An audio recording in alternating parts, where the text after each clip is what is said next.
인간의 권리와 명명권에 대하여 창세기 2장 19절과 20절에 있는 말씀을 간략하게 공부하겠습니다. 여호와 하나님이 흙으로 각종 들짐승과 공중의 각종 새를 지으시고 아담이 어떻게 이름을 짓나 보시려고 그것을 그에게로 이끌어 이르시니 아담이 각 생물을 일컫는 바가 곧 그 이름이라. 아담이 모든 육축과 공중의 새와 들의 모든 짐승에게 이름을 주니라. 아담이 돕는 배필이 없으므로. 거기까지가 20절입니다. 이 아담이 지음을 받자마자 즉시로 하와를 만드는 것이 아닙니다. 그렇죠? 아담이 홀로 있으면서 짐승들의 이름을 다 지었습니다. 근데 모든 짐승들의 이름을 짓다 보니까 다 짝이 있어요. 그렇지 않았겠습니까? 다 짝이 있어요. 보니까 자기만 짝이 없어요. 짝의 필요를 느낀 것입니다.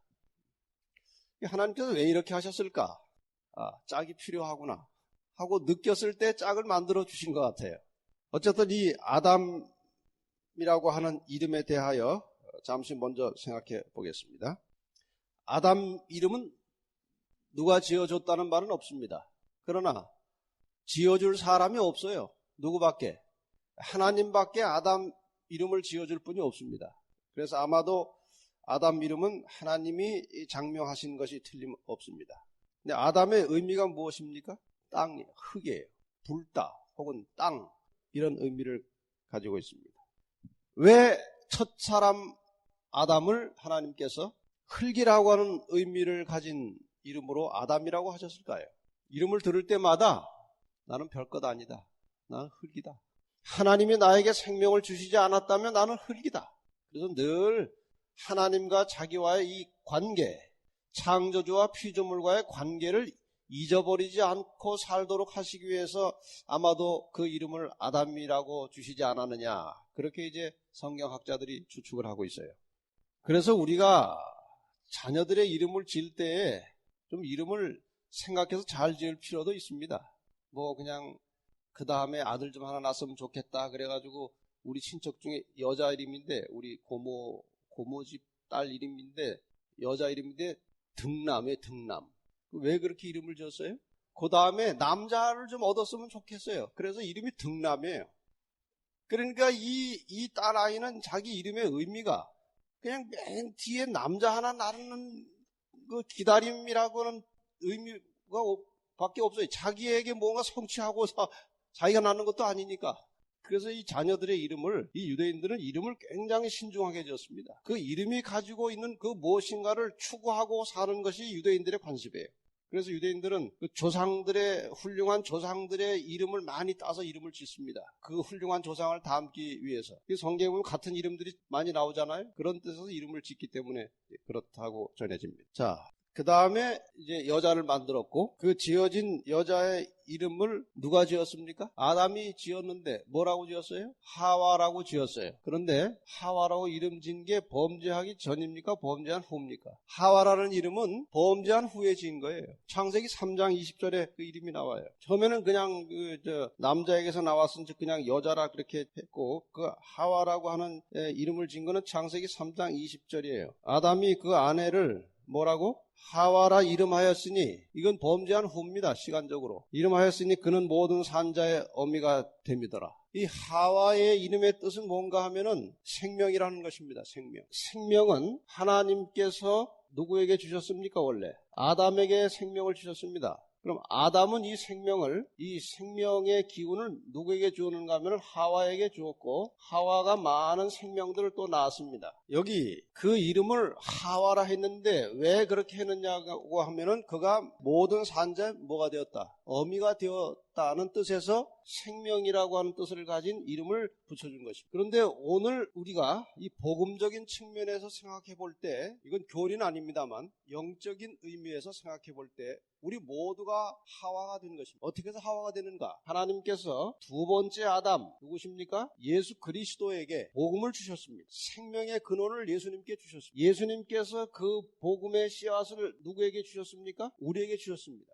그리스도인들에게 이 사람을 살게 하는 복음의 씨앗을 예수께서 우리에게 주셨습니다. 이런 의미에서 우리는 하와처럼 생명을 다른 사람들에게 나누는 사람들이 되는 것입니다. 먼저 예수 그리스도로부터 영원한 생명을 부여받은 우리 생명이 아닙니다. 하와의 생명이 아니고 아담의 생명이 일로 전해진 것입니다. 우리의 생명이 아니고 예수 그리스도께서 우리에게 주신 그 생명의 매체가 되어서 우리를 통해서 다른 사람들에게 또 다른 생명들이 전해져야 하는 것입니다. 그러려면 우리가 살아있어야 하는 거예요. 우리가 그리스도께로부터 받은 복음에 의해서 살아있을 때 우리도 나누어줄 생명이 있게 되는 것입니다. 우리의 매일매일의 생활 속에서 항상 그리스도로부터 받은 생명의 씨앗을 품고 이 생명의 씨앗을 가족과 이웃들에게 나누어주는 믿음을 가지고 항상 그리스도인의 직무를 잘 감당하시는 우리 성도들이 되시기를 간절히 바랍니다.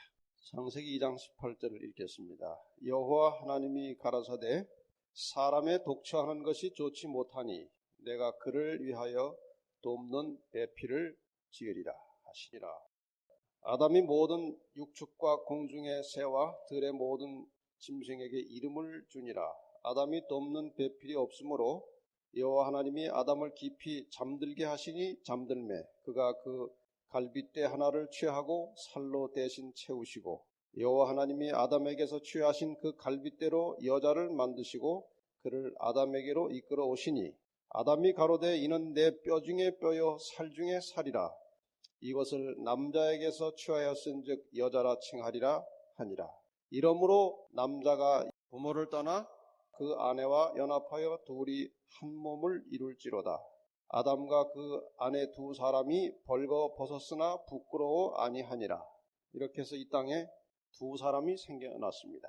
자, 우선 교재에 있는 순서대로 갈빗대로 하와를 만든 의미가 무엇인지, 왜 하나님께서 또다시 흙의 원소를 취하시고 한 여자를 구성하시고 그에게 생기를 다시 불어넣으셔서 아담이 만들어진 과정대로 또 사람을 만들 수도 있었는데 왜 이미 만들어져 있던 아담으로부터 갈빗대를 취하여서 여자를 만드셨는지 그 의미를 좀 살펴보겠습니다. 첫째는 이 생명의 일관성이라는 제목이 있습니다. 생명의 일관성이라. 고린도전서 11장 8절에 보면 고린도전서 11장 8절 남자가 여자에게서 난 것이 아니요 여자가 남자에게서 났으며 그렇게 되어 있습니다. 그러므로 인류의 근원은 인간의 생명의 근원이 아담과 하와에게 있었던 것이 아니고 아담에게 있었습니다. 아담에게서 누가 나왔습니까? 하와가 나왔습니다. 그러니까 두 생명으로부터 한 생명이 출생하는 것이 아니고 생명의 근원은 하나님께서 아담 하나로 지정하셨습니다. 자, 이것을 조금 더 좀 구속사적인 의미에서 좀 설명을 해보겠습니다. 그 창세기 35장 11절과 히브리 7장 9절로 10절에 보면 역시 그 한 민족 혹은 한 사람의 생명이 한 남성의 이름으로 해서 연결되어 나옵니다. 창세기 35장 11절에는 야곱에게서 한 국민이 나온다고 했습니다. 야곱에게서 한 국민이 나왔다고 했고 히브리 7장 9절로 10절에 보면 레위가 아브라함의 허리에 있었다. 그런 말이 나옵니다.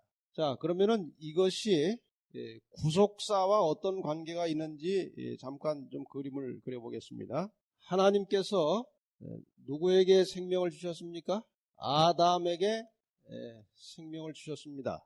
아담으로부터 누가 나왔습니까? 하와가 나왔습니다. 지금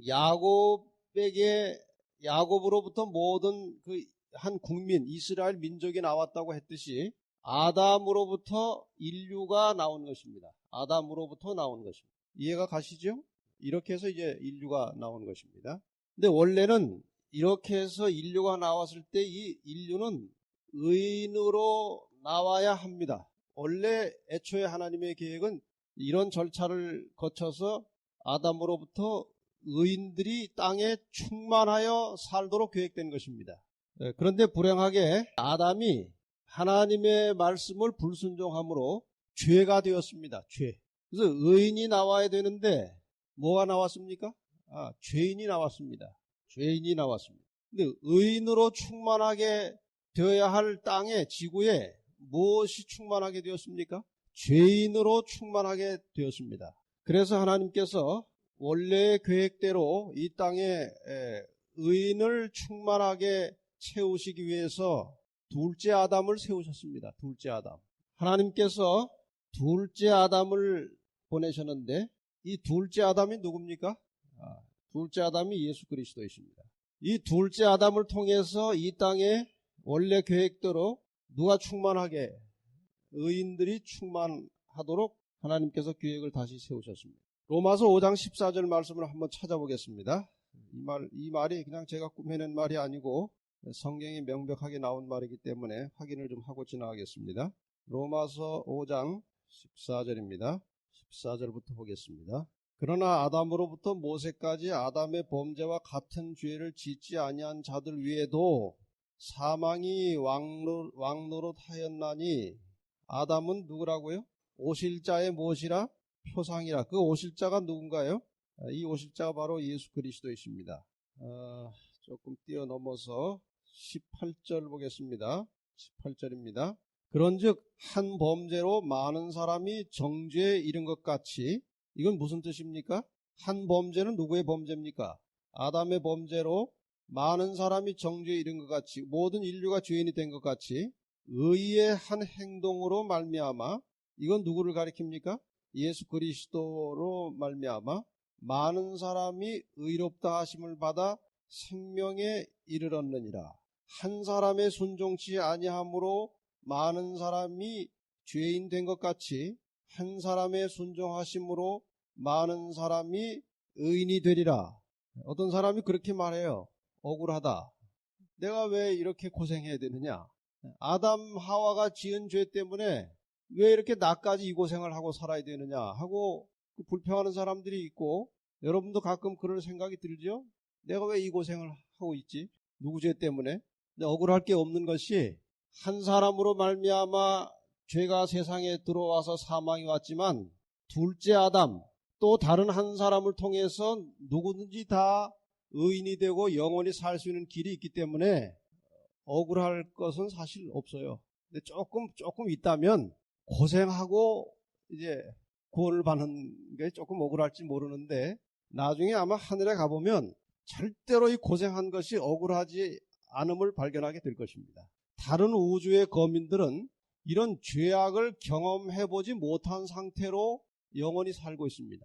근데 여러분과 저는 이런 죄를 경험한 후에 영원히 살게 되기 때문에 이 온 우주에서 아주 특별한 존재가 되는 것입니다. 고생한 보람이 분명히 있을 거예요.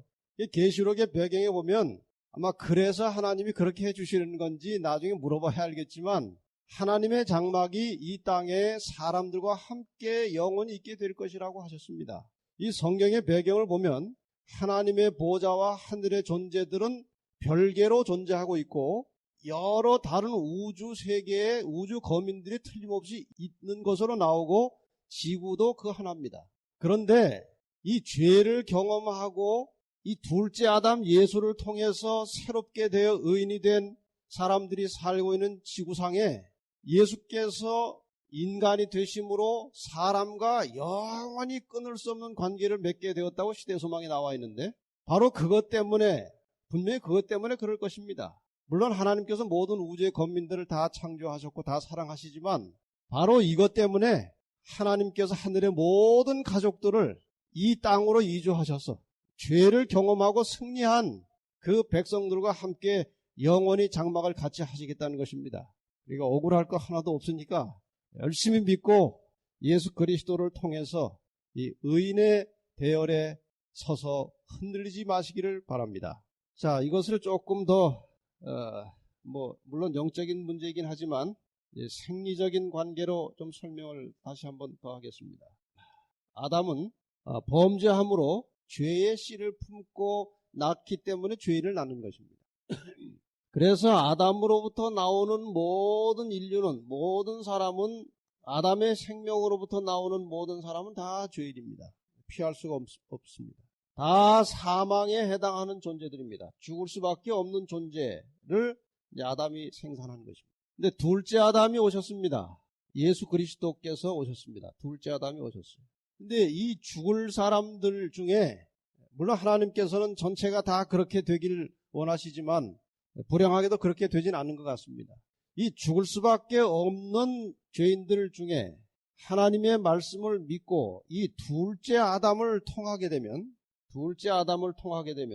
다시 태어나는 것입니다. 다시. 베드로전서 1장 23절 말씀을 보고 설명을 계속하겠습니다. 성경 베드로전서 1장 23절을 보겠습니다. 이 원리가 어떻게 적용이 되는지 베드로전서 1장 23절 보겠습니다. 너희가 거듭난 것이 썩어질 씨로 된 것이 아니요 썩지 아니할 씨로 된 것이니. 무슨 씨로 됐다고요? 그러니까 이 앞에 아담이 가지고 있던 이 죄의 씨는 무슨 씨입니까? 썩을 씨예요. 태어나도 다시 죽을 씨입니다. 썩을 씨인데 예수 그리스도를 통해서 태어나는 사람들은 무슨 씨로 태어난다고요? 썩지 않을 씨로 태어난다 그랬습니다. 근데 그 태어남을 가리켜서 뭐라고 말씀했는가 하면 너희가 거듭난 것이 다시 태어난 것이 썩어질 씨로 된 것이 아니요 썩지 아니할 씨로 되었다. 이 썩지 아니할 씨가 누구이십니까? 이 썩지 아니할 씨가 누구십니까? 이 예수 그리스도이십니다. 너희가 썩지 아니할 씨 되시는 예수 그리스도를 통해서 새로운 생명으로 다시 태어나게 되었다고 하셨습니다. 자, 그러면은 예수 그리스도를 통해서 썩지 아니할 씨를 통해서 거듭난 것이 도대체 무엇인가 이거예요. 어떻게 해서 우리가 썩지 아니할 씨이신 예수 그리스도를 통해서 새롭게 태어날 수 있느냐 이것입니다. 이 씨가 무엇입니까? 그 다음 성경절에 나오죠. 썩지 아니할 씨로 된 것이니 하나님의 살아있고 항상 있는 말씀으로 되었느니라. 이 씨가 뭐라고요? 말씀으로 되었다. 이것이 바로 요한복음 1장에 나오는 태초에 말씀이 계시니라 하고 연결되는 것입니다. 이 말씀이 하나님과 함께 계셨다. 이 말씀으로 세상이 창조되었으니 이 말씀으로 말미암지 않고는 된 것이 없다.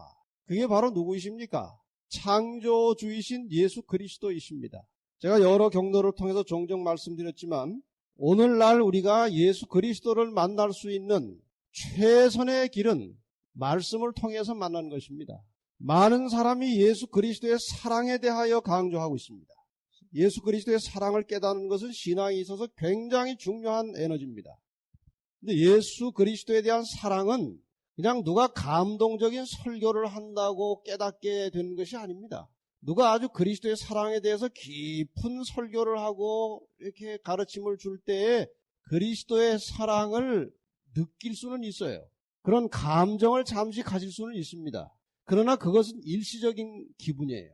우리가 정말 지속적으로 예수 그리스도의 사랑을 늘 마음속에 간직하고 진정으로 그리스도의 사랑을 깨닫고 내가 그리스도를 사랑하는 믿음은 예수 그리스도와의 지속적이고 계속적인 접촉과 사귐 속에서 생겨나는 것이지 누가 가르쳐 준다고 해서 그것이 느낌으로 완성되는 것이 아닙니다. 남녀가 둘이 사랑을 할 때에 자주 만나지 않으면 사랑이 무르익어 가질 않습니다. 맞습니까? 처음 만나가지고 첫눈에 반했다는 말은 다 거짓말이에요. 정말 깊고 지속적이고 요동치 않는 사랑은 그 사람과의 긴 세월 동안 오랜 교제를 통해서 뭔가 서로를 깊이 알게 될 때에 진정한 사랑을 주고받을 수 있는 것이지 그냥 일시적으로 사랑이 오고 가는 것이 아닙니다. 그래서 예수 그리스도에 대한 사랑을 지속적으로 깨닫고 느끼고 살아가는 최선의 길은 하나님의 말씀, 그리스도이신 말씀을 끊임없이 우리가 접촉하고 명상하고 이 말씀 속에 나타난 그리스도를 깊이 이해하고 깨닫게 될 때에 그분에 대한 사랑이 점점 깊어지는 것입니다. 그래서 우리가 이 말씀을 통해서 예수 그리스도가 우리의 구주이심을 믿게 되었고 우리가 그리스도를 구주로 믿게 될 때 물론 성령께서 역사해 주셨고 그래서 우리가 거듭나고 썩지 아니할 씨로 거듭난 상태로 출발을 했습니다. 그렇죠? 그런데 이 출발을, 이 태어난 거듭난 생명을 지속적으로 유지시켜 줄 수 있는 길은 끊임없이 말씀 속에서 생명을 얻어야 되는 것입니다. 그래서 여기 보면은 살아있고 항상 있는 말씀으로 되었다고 했습니다. 우리는 그래서 매일 날마다의 생활 속에서 이 살아있는 하나님의 말씀을 늘 가까이서 느끼고 체험함으로 우리의 거듭난 상태가 유지되는 것입니다. 말씀을 멀리 할수록 영적인 생명력은 점점 가물가물해져 가는 것입니다. 말씀의 중심으로 들어가서 그리스도를 확실하게 만날수록 우리의 생명력은 왕성해지는 것입니다. 이것이 바로 첫째 아담으로부터 태어나서 죽게 된 인간이 둘째 아담이신 예수 그리스도를 통해서 썩지 아니할 씨로 다시 태어나서 살아가는 원리가 바로 그것입니다. 그래서 여러분, 그리스도를 믿을 때 감정적으로 믿으려고 하지 마시기 바랍니다. 사랑은 원칙이에요. 하나님의 말씀 속에서 흔들리지 않은 사랑을 느낄 수 있어야 그것이 지속적인 사랑으로 우리의 생활을 지배하게 되는 것입니다. 그러한 사랑이 있을 때 우리는 지치지 않고 지속적인 열정으로 하나님 사업에 봉사하고 헌신할 수 있는 것입니다. 이러한 사랑이 꺼지면 교회 일하는 게 다 힘들고 귀찮아져요. 식사 당번 좀 안 하면 안 되나? 빵으로 했으면 좋겠는데 이거. 제가 너무 원색적인 예를 들어 죄송합니다만 그냥 그렇다 이거예요. 다른 모든 것도 마찬가지입니다. 우리가 하나님 사업을 위해서 또 영혼 구원을 위해서 지치지 않고 일하게 할 수 있는 그 에너지는 하나님께 대한, 예수 그리스도에 대한 열렬한 사랑이 우리를 지배하게 될 때 힘이 나는 것입니다. 우리가 사랑하는 사람을 위해서 일하고 애쓰는 것이 힘들게 느껴지지 않아요. 아주 가뿐한 것입니다. 더 하고 싶고, 우리 날마다 하나님의 말씀 속에서 그리스도를 만나고 그분과의 지속적인 교제를 통해서 사랑을 느끼고 그 사랑의 동력으로 헌신하고 봉사하고 영혼구원에 동참할 때 분명히 하나님께서 그러한 우리의 삶을 통해서 풍성한 열매와 꽃을 내주실 것입니다. 거기에서 인간은 엄청난 활력을 얻는 것입니다. 이런 생활이 계속 반복되는 사람은 세상에 좌절하고 힘들고 어려울 것이 없어집니다. 늘 하나님께서 우리의 삶에 생명력을 주시고 능력을 주시기 때문에 좌절할 여유가 없는 것입니다. 이것이 바로 살아있는 그리스도인의 생활의 모습이에요. 여러분, 힘들고 어려우시면 기도하시고 말씀 속으로 들어가시길 바랍니다. 말씀 속에서 그리스도를 만나시기를 바랍니다. 그분께서 우리에게 살아있는 말씀을 통해서 우리에게 생기를 주실 것이고 우리가 그 생기를 자주 호흡하면 할수록 우리의 삶은 더욱 힘이 있게 되고 영적으로 살게 될 것입니다. 계속해서 고린도전서 15장 22절의 말씀을 보십시다. 고린도전서 15장 22절을 보겠습니다. 아담 안에서 모든 사람이 죽은 것 같이 그리스도 안에서 모든 사람이 삶을 얻으리라. 다 그리스도 안에서 삶을 얻으셨습니까? 이건 대단한 신비예요. 그러면서도 사실이고 현실입니다. 아담 안에서 죽었던 이 죄인 인생이 그리스도 안에 들어와서 다시 살게 됐다는 것은 굉장한 신비예요. 그리고 이 신비스러운 이것이 그리스도의 재림과 함께 과연 현실로 우리 앞에 나타날 것입니다. 이것이 어떤 원리로 된 것인지 어떤 과정을 거쳐서 되는 것인지 고린도전서 15장은 이 문제를 굉장히 깊이 다루고 있습니다. 어떻게 아담 안에서 죽었던 죄인이 그리스도 안에서 새 생명으로 다시 태어난 다음에 그 다시 태어난 생명이 영원한 생명으로 이어지는 것인가 하는 문제를 이 고린도전서 15장은 대단히 힘있게 상세하게 설명하고 있습니다. 45절 말씀부터 좀 보겠습니다. 기록된 바 첫사람 아담은 산영이 되었다 함과 같이, 이 산영이라는 말을 여러분 성경에서 그대로 따오신다면 하나님께서 흙으로 사람을 지으시고 생기를 그 코에 불어 넣으시니 무엇이 되었다고 했습니까? 생영이 된지라 그랬죠? 그것이 산영이에요. 생영이 바로 산영입니다. 이게 그 말이죠. 기록된 바 첫사람 아담은 산영이 되었다 함과 같이 마지막 아담은 살려주는 영이 되었나니 산 영하고 살려주는 영하고 같아야 달라요. 본질이 다른 것입니다. 아담은 그저 살아있는 존재, 살아있는 영. 이 영이라는 말을 이게 사실 해석이 제대로 되어 있지 않아요. 이게 원래 제대로 된 해석은 산 존재라고 해야 맞아요. 산 존재. 아담은 하나님으로부터 태어나서 산 존재가 되었는데 그리스도는 살려주는 영이라고 한 것은 이건 창조력을 말하는 것입니다. 창조력이에요. 그리스도는 우리를 살게 하는 영이 되었다. 이것이 바로 그분이 창조주이심을 우리에게 증명해 주는 것입니다. 이 살게 해주는, 살려주는 영이신 예수 그리스도께 나오는 사람은 누구나 다 살 수 있다는 사실을 명심하시길 바랍니다. 하나님께서 무에서 혹은 생명이 없는 흙 속에서 사람을 살아있는 존재를 만들어내셨듯이 예수 그리스도께서 죄로 인해서 썩어 죽어 없어질 인생을 다시 살 수 있도록 해주시는 분이십니다. 여러분 이 사실을 믿으시고 주님께 나아가시길 바랍니다. 살려주는 영은 한순간에만 살려주는 영이 아니라 지속적으로 우리에게 생명을 부여하고 계속해서 살게 해 주시는 분이십니다. 그러므로 우리가 그리스도와의 관계를 끊는 순간에 우리의 생명은 끝나는 것입니다. 주님께서 다시 오시는 그 순간까지 한순간도 예수 그리스도와 나와의 관계를 끊지 말고 사시기를 바랍니다. 그분이 우리에게 생명을 주시는 것입니다. 우리를 살게 하는 영은 예수 그리스도이십니다. 오늘 이 저녁에 다 잊어버리셔도 괜찮고 잊어버리실 수밖에 없어요.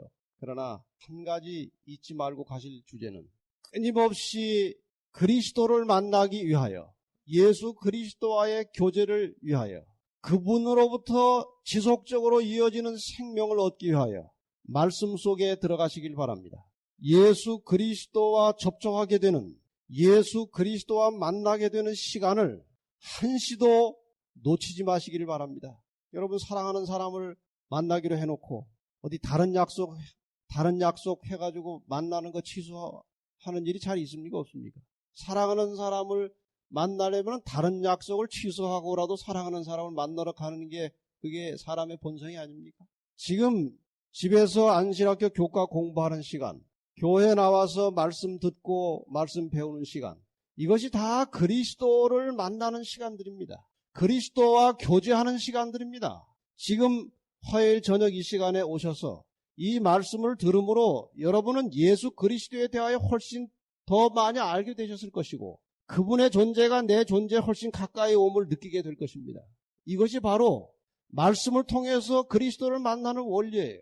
정말 주님을 사랑하신다면 집에 가셔서도 말씀이신 그리스도를 만나시려면 집에 가서도 끊임없이 말씀과 접촉된 삶을 사시기 바랍니다.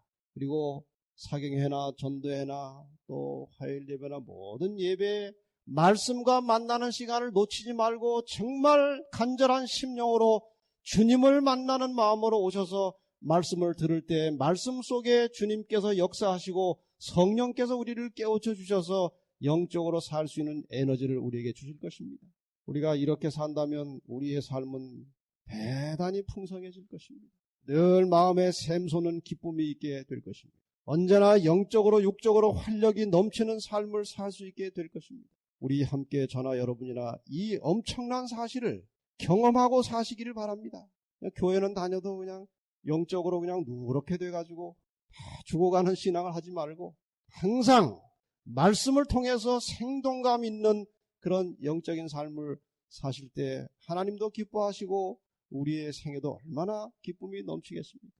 두 번째는 부조화 선지자 46페이지에 그 갈빗대 이 머리 쪽도 아니고 이 발 쪽도 아니고 이 중간 위치인 이 갈비에서 하나를 취한 그 하나님의 창조 행위의 의미에 대하여 이렇게 설명하고 있습니다.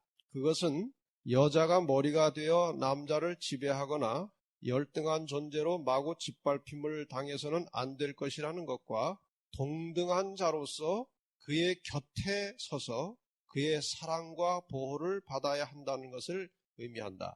이 갈비의 몸 전체의 구조상 위치, 이 중간 위치에서 그 재료를 택하신 이유는 남자의 머리가 되지도 말고 남자의 그 어떤 뭐라고 그럴까 지배받는 그런 위치도 아니고 대등한 위치에서 평등하게 존재하도록 하는 그런 의미에서 이 갈비라는 위치에서 취하셨다 그 말이죠. 근데 평등이라고 하는 말은 남자와 여자가 평등이라고 하는 말은 남자가 할 수 있는 일을 여자가 다 할 수 있고 여자가 할 수 있는 일을 남자가 다 할 수 있다. 그것은 아닙니다. 많은 사람들이 이것을 착각하고 있어요. 이 남자와 여자가 평등하다고 하는 것은 한 인간의 가치가 평등하다는 것입니다. 한 인간으로서 가치가 평등하다는 것. 그리고 한 인간으로서 가져야 할 권리가 동등하다는 것입니다. 이런 의미에서 평등이에요. 남자가 남자로서 감당해야 할 삶의 부분과 역할과 영역이 있는 것입니다. 또 여자는 여자로서 이렇게 감당해야 할 것이 있는 거예요. 그 아주 가장 중요한 기초적인 남녀의 역할 분담은 여자는 자녀를 낳고 자녀를 양육하고 남편이 일을 할 수 있도록 내조하고 이것이 여성의 가장 중요한 직분이고 역할이에요. 남자는 그 가족들을 보호하고 살피고 그들에게 필요한 것들을 공급해주는 중요한 역할을 하고 있는 것입니다. 남자가 아무리 그 대단한 능력을 가지고 있어도 아기를 못 낳습니다. 그건 여자가 할 수 있는 고유한 영역이에요. 그 다음에 아이를 양육하고 키우는 것도 그거는 여성이 할 일입니다. 근데 요새는 뭐 어떻게 그런 일이 많이 있다고 그래요. 여성이 내가 나가서 돈 벌어 올 테니까 당신 집에서 애 보라고. 그 남자는 뭐 애 먹일 젖이 없으니까 통에다가 이렇게 우유 타가지고 먹이고 키우는 애기 아빠들이 있는 거예요. 그건 정상적인 양육이 아니거든요. 이래서 하나님께서 최초에 이 갈비라는 위치에서 사람을 취하셔서 여자를 만든 것은 분명한 의미와 목적, 평등이라는 것이 포함되어 있지만 그것은 가치와 권리라는 측면에서 평등이고 역할은 여전히 창조 당시에 여자가 부여받은 역할, 또 남자가 부여받은 역할은 엄연히 구별되는 것입니다. 그래서 남자와 여자가 그 영역이 하는 역할 분담이 다른 것을 가지고 남녀 차별이라고 하면 안 되고 그것은 남녀 구별입니다. 남자는 남자로서, 여자는 여자로서 할 일이 있는 것입니다. 우리가 이것들을 잘 지킬 때에 가정이 평안하고 이 사회가 안정되는 것입니다.